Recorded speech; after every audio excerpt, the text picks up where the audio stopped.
In this video, I want to talk about how I find out about every price change on houses and apartments on Rightmove. I use this information to my advantage to help me negotiate better on my property deals. Hi guys, welcome back to my channel. If you're new here, my name is Ravinder Singh Aujla, and on this channel we talk about how you can grow a property portfolio quicker and faster than a normal investor, how investing works and what smart investors are looking for, how finance works and how you can use it to your advantage. So let's get into this video. There is a clever little Google Chrome extension that allows you to see a list of historic price changes for properties listed on the Rightmove website. It's called Property Log. So why was this so useful to me? It's almost like having inside information. It allows you to see how long the property has been on the market and what price changes have been. It allows you to build a picture of the property owner's motivation. If you can see that the property has been on the market for a long period of time, that means that the property is not shifting and the owner has instructed the agent to reduce the price in order to encourage viewings and an ultimate sale. This feature also allows you to sense check and compare the information that the estate agent has said to you. For example, we have had agents in the past say that the listing has just come on when in fact it came onto Rightmove at least 3 months ago.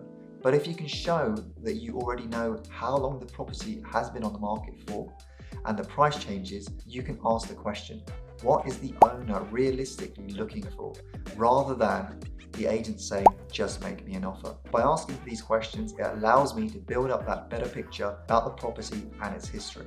So, some of the questions that I'll ask. How long has the property been on the market? Have there been any offers? What is the owner looking for? Is the property owner occupied or owned by an investor?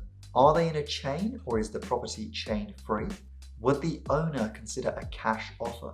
If it's a flat, we'll also ask additional questions including what's the length of the lease, what's the ground rent, and what's the service charge? And are there any major works expected? So, are you likely to receive a bill when you become the owner for any major works that might be taking place in the near future? What is the likely rent as it is, and then if reconfigured and refurbished? All this information helps me to build up a picture of the property and the owner and allows me to find the agent I think is more likely than not to help me to secure the property. There have been many instances where I've connected with someone on the phone and therefore our goals have become aligned.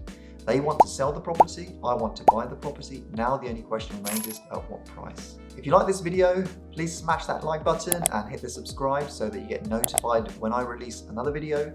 Make sure you are subscribed, as I will pick a subscriber at random and have a 10-minute call with you to see how I can help you on your property investing journey. Please check out my personal website, ravinderorjla.com, where I have lots of free videos on property investing and service accommodation. Thanks for watching and see you on the next video. Bye.